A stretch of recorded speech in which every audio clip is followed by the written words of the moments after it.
Lorsque vous postulez à un poste, vous ne devez pas cocher toutes les cases. Si vous cochiez toutes les cases, vous irez chercher le poste supérieur.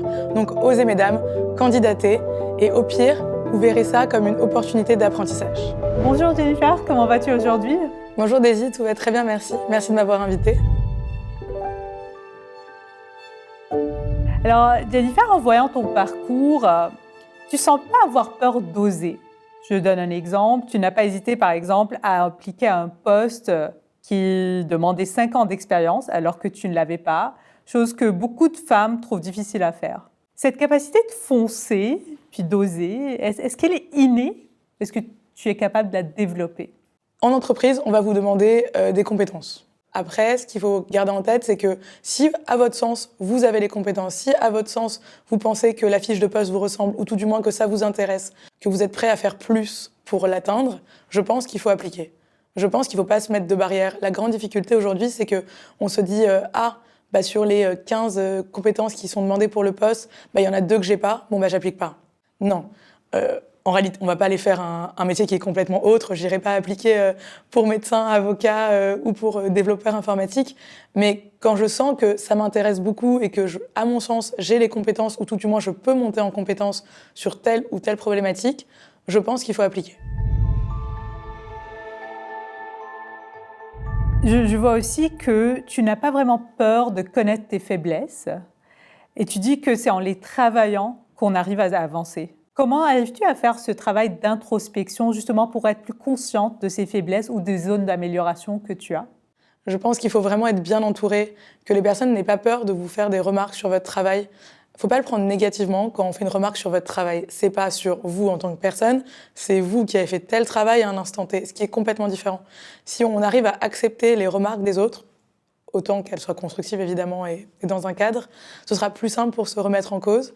Et je pense que oui, il faut avoir conscience de ses faiblesses, parce que les autres en ont conscience.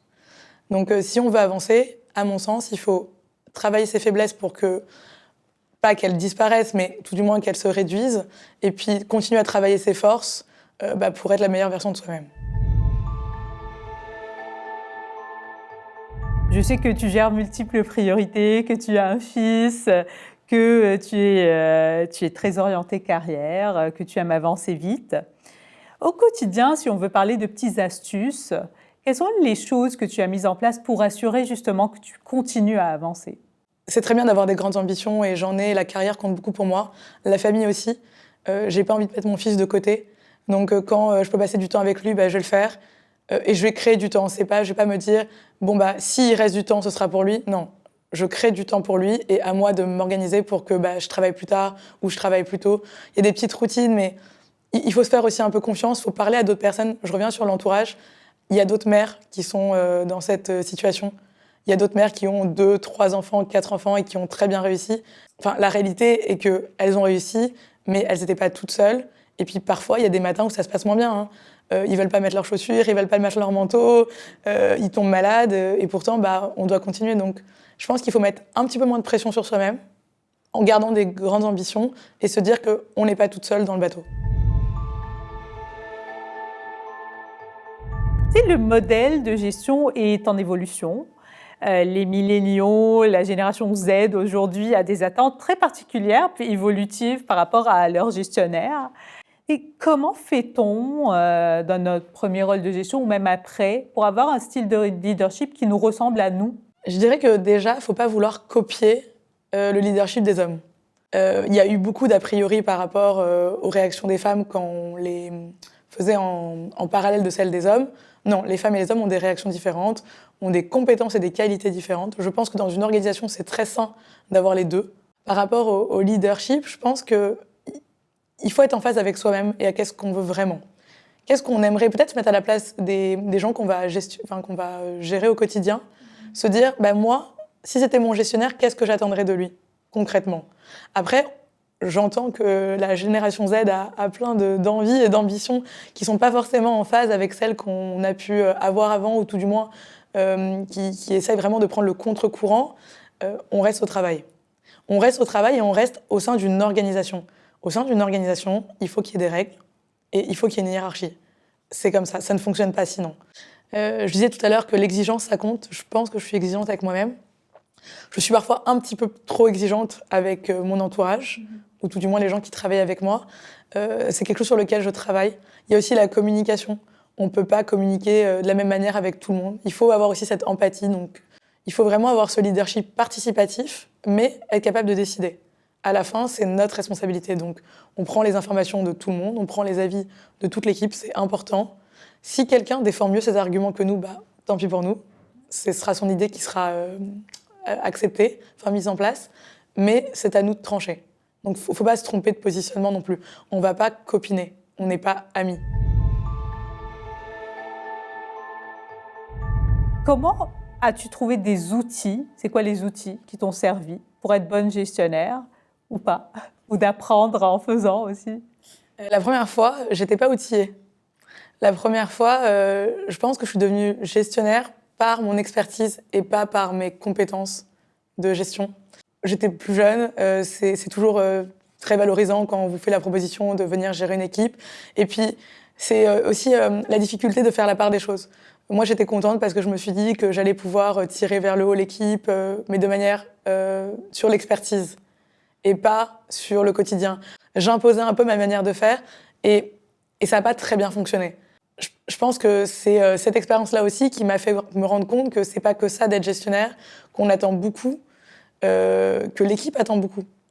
L'équipe a besoin d'être guidée, l'équipe a besoin qu'on tranche pour elle de temps en temps. Il y a des personnes qui sont très timides et qui n'osent pas, en réunion, donner leur avis. Pourtant, parfois, c'est les plus brillantes autour de la table.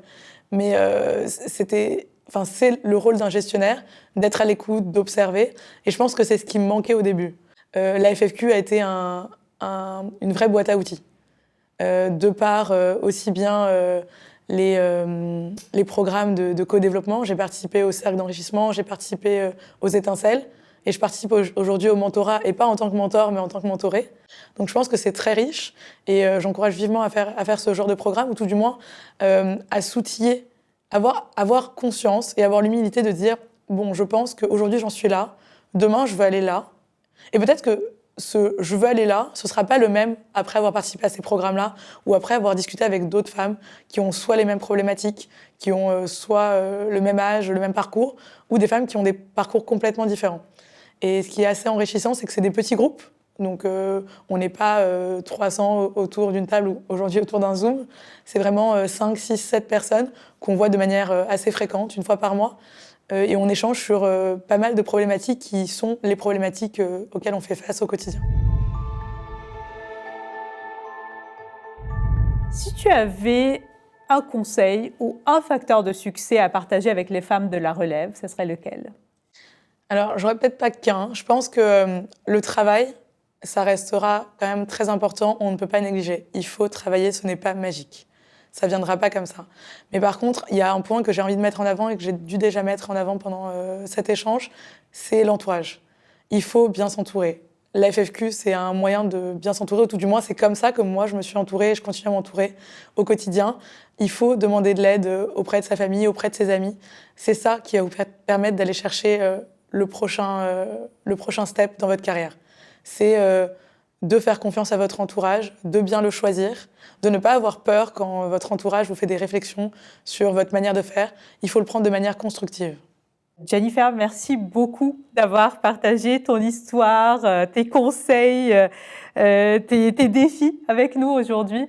Très contente d'avoir pu discuter avec toi. Merci beaucoup. Nous vous invitons à poursuivre cette discussion dans notre balado où nous passerons en revue les différents outils pour atteindre cette fameuse prochaine étape dans la carrière d'une femme de la relève en finance. Jennifer Dulac discutera avec Jessica Vu, qui est leader de pratique, programme de surveillance, gestion d'actifs chez Desjardins. Ce sera une occasion d'apprendre sur les étapes qui mènent au poste décisionnel et sur les programmes qui peuvent dynamiser le début de carrière en finance. Nos invités témoigneront aussi de leur expérience dans les différents programmes de la FFQ. Découvrez tous les services de la FFQ sur le site web et abonnez-vous à la liste d'envoi pour ne rien manquer.